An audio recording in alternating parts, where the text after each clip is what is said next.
사람들은 비트코인을 이야기할 때 늘 같은 질문부터 던진다. 언제 팔까? 이 질문에는 은근한 기대도 섞여 있고 조심스러운 경고도 들어있고 때로는 확인받고 싶은 마음도 담겨 있다. 오르면 이 정도면 충분하지 않냐고 묻고 내리면 아직도 들고 있냐고 묻는다. 비트코인은 이상할 정도로 사람들의 감정을 건드리는 자산이다. 그런데 이 모든 질문을 조용히 지나쳐가는 사람들이 있다. 크게 말하지도 않고 SNS에 인증하지도 않고 가격이 출렁일 때마다 입장을 바꾸지도 않는다. 그들은 비트코인을 팔지 않는다. 오늘은 그 사람들의 공통점을 이야기해 보려 한다. 이건 투자 전략 이야기가 아니다. 차트 분석도 아니다. 어떤 사람들은 왜 끝까지 팔지 않는가에 대한 태도와 기준에 대한 이야기다. 좋아요, 구독, 알림 설정을 눌러주시면 더 좋은 콘텐츠로 찾아뵙겠습니다. 여러분의 응원이 콘텐츠 제작에 큰 힘이 됩니다. 비트코인을 쉽게 파는 사람들의 공통점이 있다. 샀을 때는 이유가 명확하지 않았고 팔 때는 감정이 기준이 된다. 올라서 좋았다. 떨어져서 무섭다. 이 두 문장 사이에는 아무런 기준도 없다. 그저 기분이 좋았고 기분이 나빴을 뿐이다. 그래서 가격이 오르면 판단은 늦어지고 가격이 떨어지면 결정은 급해진다. 비트코인이 아니라 자기 감정에 투자하고 있었기 때문이다. 반면 비트코인을 팔지 않는 사람들은 사기 전에 이미 이 질문을 끝냈다. 나는 왜 이걸 가지려는가? 이 질문은 생각보다 어렵다.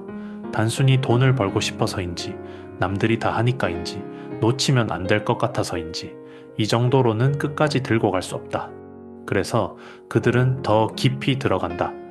인플레이션 때문인지, 시간이 지날수록 가치가 깎이는 화폐 구조 때문인지, 국가와 제도에만 모든 자산을 맡기는 것이 불안해서인지, 혹은 자산의 기준을 하나쯤은 시스템 밖에 두고 싶어서인지, 누가 멈추라고 해도, 누가 비웃어도, 누가 대신 책임져 주지 않아도 스스로 납득할 수 있는 이유. 이 이유가 정리된 사람은 가격이 흔들려도 생각이 흔들리지 않는다. 차트가 요동쳐도 기준은 움직이지 않는다. 왜냐하면 가격은 판단의 출발점이 아니라 결과이기 때문이다. 가격은 그 자산이 지나온 과정의 흔적일 뿐이고 그 사람이 가진 이유를 대신해주지 않는다. 그래서 그들은 묻지 않는다. 지금 팔아야 하나? 대신 이미 알고 있다. 아직 팔 이유가 없다. 단기 투자자는 비트코인을 목적지로 본다. 여기까지 오면 내린다. 여기서 빠지면 다시 들어간다. 그들에게 비트코인은 도착해야 할 지점이고 통과해야 할 구간이고 수익을 확정하는 문이다.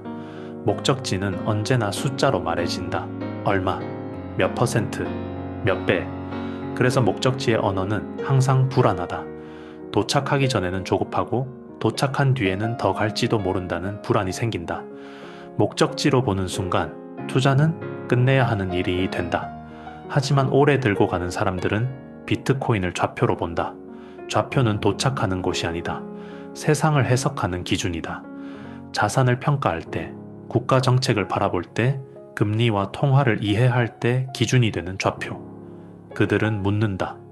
이 수익률이 좋은가가 아니라 이 수익률의 단위는 무엇인가? 법정 화폐로 측정한 수익이 정말 수익인지, 그 화폐 자체가 해마다 가치가 달라지는 단위라면 그 계산은 얼마나 믿을 수 있는지. 좌표를 가진 사람은 세상을 소음과 신호로 나눈다. 뉴스가 쏟아져도 모두가 신호는 아니다. 좌표가 있으면 흔들리는 것은 가격이 아니라 사람들의 감정이라는 걸 보게 된다. 그래서 비트코인을 팔면은 수익을 실현하는 게 아니라 기준을 잃는 느낌을 받는다. 기준이란 단순한 숫자가 아니다. 기준은 내가 어디에 서 있는지, 무엇을 믿고 있는지, 무엇을 두려워하지 않기로 했는지 그 모든 걸 묶어주는 정신의 좌표다. 기준을 버리는 선택은 아무리 가격이 좋아 보여도 쉽지 않다. 왜냐하면 팔고 난 뒤의 세계는 다시 목적지만 남는 세계이기 때문이다. 비트코인을 파는 사람들의 말은 놀라울 정도로 비슷하다. 이번엔 느낌이 다르다. 이 정도면 고점 같다. 조정 오면 다시 살 거다. 이 말들의 공통점은 확신처럼 들리지만 사실은 불안해서 나온다는 점이다. 느낌이 다르다는 말은 기준이 없다는 뜻이고, 고점 같다는 말은 두려움이 판단을 대신한다는 뜻이고, 다시 산다는 말은 미래의 나에게 책임을 미룬다는 뜻이다. 하지만 비트코인을 오래 들고 있는 사람들은 자기 자신을 과대평가하지 않는다. 그들은 안다. 시장은 내가 똑똑해서 이기는 게 아니라 내가 틀릴 수 있음을 인정할 때 비로소 살아남는다는 걸. 그들은 타이밍을 맞추는 능력이 아니라 타이밍을 포기하는 용기가 더 어렵다는 걸 안다.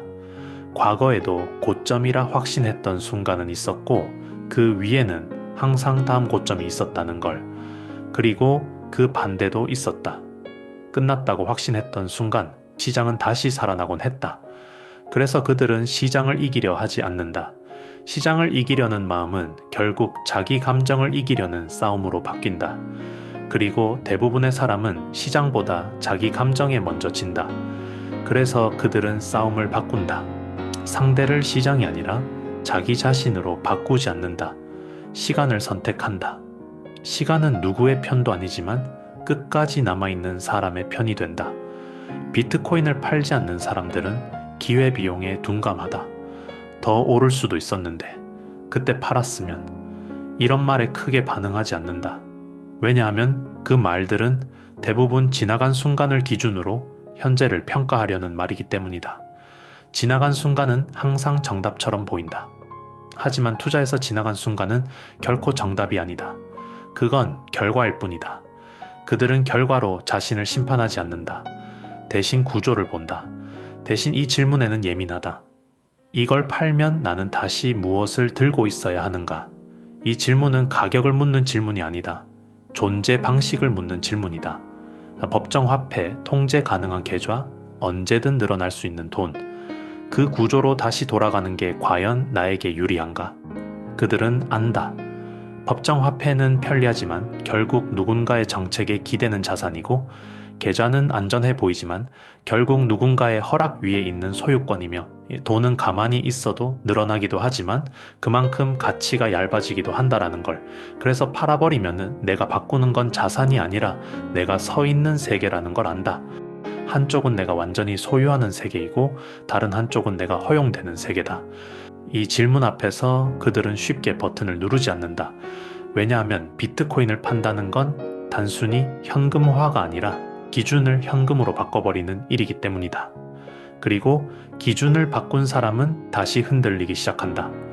좌표가 사라진 사람은 이제 또 다른 목적지를 찾는다. 그리고 목적지가 생기는 순간 불안도 함께 생긴다. 그래서 오래 들고 가는 사람들은 선택을 반복하지 않는다. 처음 선택을 깊게 한다. 그 깊이가 팔지 않게 만든다. 비트코인을 팔지 않는 사람들의 공통된 특징 하나는 설명이 가능하다는 점이다. 누군가 물으면 흥분하지 않는다. 왜 샀는지, 왜 아직도 들고 있는지, 왜 가격이 내려가도 괜찮은지 자기 언어로 차분히 설명한다. 설명이 되는 자산은 공포에 팔리지 않는다. 설명이 안 되는 자산만 소음에 흔들린다. 비트코인을 팔지 않는 사람들은 자산보다 삶의 기준이 먼저 정리된 사람들이다. 얼마가 되면 행복한지, 얼마면 불안해지는지, 어디까지는 양보하고 어디부터는 지키는지 이 기준이 있는 사람은 차트 하나에 인생이 흔들리지 않는다. 그래서 비트코인의 변동성은 그들의 일상을 침범하지 못한다. 아무것도 하지 않는 게 가장 쉬워 보이지만 가장 어렵다. 비트코인을 팔지 않는다는 건 결정하지 않은 게 아니라 이미 결정한 상태를 유지하는 일이다. 매일같이 쏟아지는 뉴스, 공포, 유혹 속에서도 아무것도 하지 않는 선택. 그건 방치가 아니라 의지다. 마지막으로 가장 중요한 공통점이다. 비트코인을 팔지 않는 사람들은 부자가 되기 위해서만 이 자산을 들고 있지 않다. 돈이 급해졌을 때 아무 선택이나 하지 않기 위해, 상황이 불리해졌을 때 고개부터 숙이지 않기 위해, 지금 당장은 조금 손해보는 것처럼 보여도 내일의 선택권을 오늘 헐값에 넘기지 않기 위해, 그래서 급하게 결정하지 않는다. 누가 재촉해도, 누가 겁을 줘도, 누가 기회를 놓친다고 말해도 버튼을 누르지 않는다. 그들은 안다. 진짜 위험한 건 가격이 내려가는 게 아니라 기준이 내려가는 순간이라는 걸. 그래서 그들은 오늘도 조용히 지갑을 닫는다.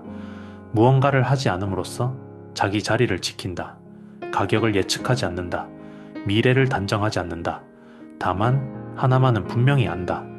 이 자산을 들고 있다는 건 수익을 기대하는 선택이 아니라 내가 어떤 사람이 되기로 했는지에 대한 선언이라는 걸. 그래서 그들은 팔지 않는다. 확신해서가 아니라 도망치지 않기 위해. 이게 비트코인을 팔지 않는 사람들의 가장 중요한 공통점이고 내가 이 이야기를 끝까지 하고 싶었던 이유다.